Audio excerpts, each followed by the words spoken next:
Welcome to another Nerdthusiasm video. Today I've got a strange one. I encased a piece of bacon in resin because I love bacon. This is going to make a really cool paperweight, but I wanted to show you guys how I sand and polish blocks of resin that I want to be something other than a chunky, gross, weird textured block of resin. I set up my belt sander with a really coarse grit. I believe this is like 50 grit or something like that. The reason I'm using such a coarse sandpaper is because I need to hog off a lot of material.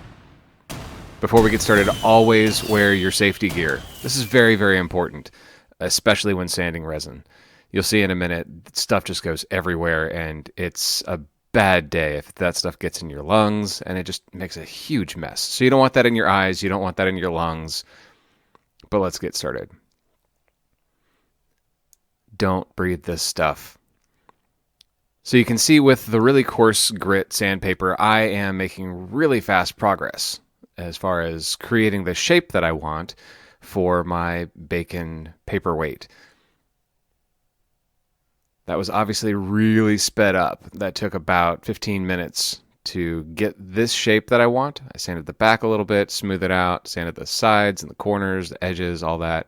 And from a rectangle of lumpy resin, I get a nice shape. Next step, go to nerdthusiasm.com and see what other kind of fun stuff I'm up to. But as far as this piece goes, it's time for the drill. I have this set of different grit sandpapers that come with an adapter that goes into a handheld drill just like any other chuck would, any drill bit. And it has this Velcro part that holds onto the sanding discs and turns your drill into a pretty handy little device. So that's what I'm doing today. Take a quick second to organize what I got going on. There's quite an array of grits to these discs, everywhere from, I believe it's like 80 grit all the way up to 2000. So I'm going to start with 180 on this. And really the key is to take your time. I was getting way too much movement trying to hold the piece with my hand. So I busted out this, which is actually a drill press vise. I've got a couple wood blocks that I wrapped in some masking tape just to make sure I don't scratch the piece that I'm working on. Open up the jaws, stick in my blocks.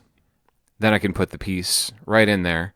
And I can crank it down, and I know that if anything's going to give, the wood is going to compress before that resin will. And I'm not putting a ton of pressure on there, just enough to where it doesn't wiggle around while I'm trying to sand it. And that's going to hold it a lot more stable than I was able to with my hand. So again, this is sped up, but take your time with this. That is key. Being patient with the process. When you're sanding, it's always good to keep in mind that your goal in sanding is to just erase the marks from the last grit that you used. And that's what I've got there. After several grits of sandpaper, I was able to get an adequate smoothness to the finish. Obviously, I still have the back, which has got the coarse grit, but I'm going to show you that in a second. For now, let's go ahead and get rid of this drill press. I'm sorry, not drill press, the press vise. Set that to the side. Go ahead and tidy up the workspace a little bit. I'm not going to be using these sanding discs just because they aren't waterproof, and that's important because the next step is wet sanding. So I'm going to be doing my wet sanding by hand. I've got this 800 grit, specifically wet or dry sandpaper. I like this stuff. The 3M is great. I also have a Craftsman 2000 grit sandpaper. It doesn't really matter what brand you're using as long as, it says that it can be used to wet sand. So starting with the 800 grit, I'll go ahead and fold it over and give myself something to hold on to while I'm working. Get it good and wet and get to work. speed up the process again because you don't want to watch an hour-long video of me sanding a piece of bacon. Switching to the 1500. And finally the 2000 grit. Then I realized I'm making a huge mess all over my workbench. Throw a paper towel down there, sop up some of the water, and I'm back at it. Again, this is with the 2000 grit. A little water, clean it off, make sure I've gotten the scratch marks from the previous sandpaper off. And the thing is with my process, and why I say it's important to be patient and take your time and also make sure you have enough material, because in sanding, you're obviously removing material from whatever it is that you're sanding, whether it's wood or resin or whatever. Next is buffing. I've written on the back of my buffing pads.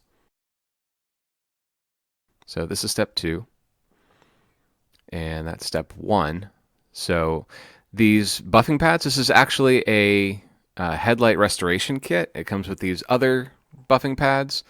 They've got these knobs on them, which is great for headlights, but not so great for what I'm going to do because I don't want to risk that catching and sending my piece flying.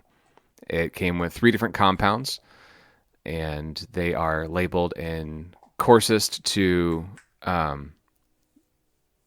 least coarse.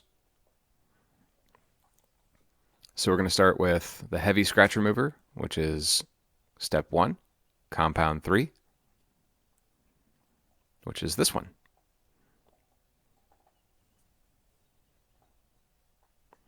Stick it on the drill.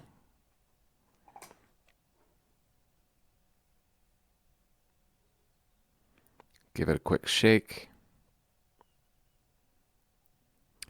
And we are ready to start buffing. Put some compound. I put the compound on the piece that I'm going to be buffing versus onto the buffing pad because I don't want it to, I don't want it to sling compound all over the place. So that kind of mitigates that a little bit. Wipe it down a little bit. It's not critical that it be perfectly clean before you move on to the next compound and the next pad. But again, just like with sanding, you want to get the swirl marks from the previous compound off. You're really just stepping down. You're not trying to make it perfect with the first compound. That's not going to be possible. So we move on to step 2, which is compound 2, the fine scratch remover. I'll put links to all the products that I'm using down in the description of this video. And we're looking pretty darn good.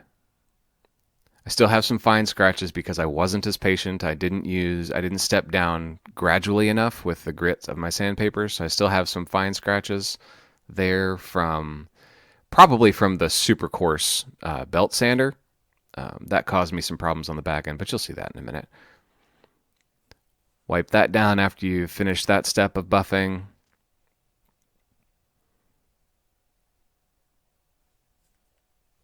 And then we move on to step 3.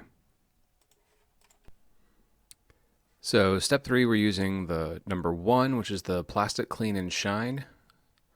And that's really just going to, clean and shine. There we go.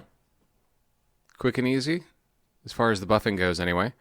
I didn't take as much time and effort as I should have and ended up with some really light scratches in my finished product. I could go back and, pour more resin over the top of that.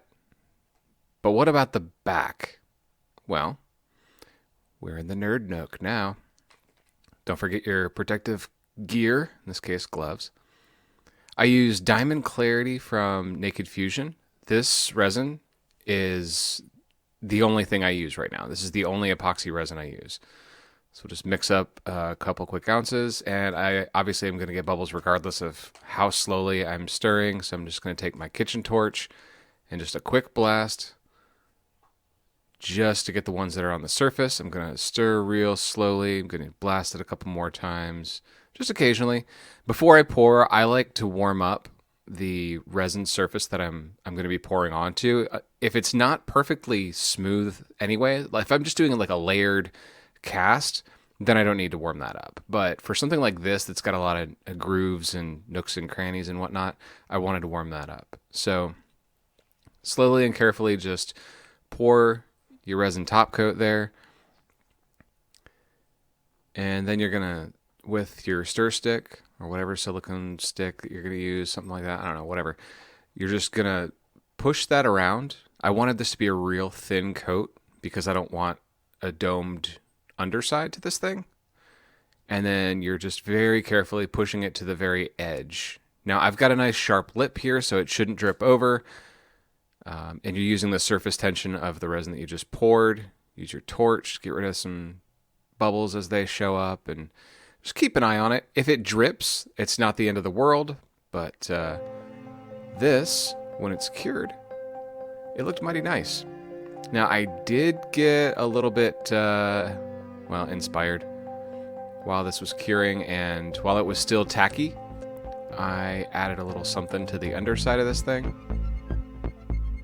Oh yes, it's now glittery on the underside. I love this thing. I think it looks ridiculous. I have a piece of bacon encased in resin with glitter underneath as a paperweight, and it will live on my desk. This was in part an experiment to see what happens with the bacon over time. It was also just to show y'all how to sand and buff a piece of resin. Hopefully this was enlightening. If you liked it, check out the other videos on my channel. Go to nerdthusiasm.com for all the other fun stuff I'm doing. Until next time, find something you love and jump in with both feet.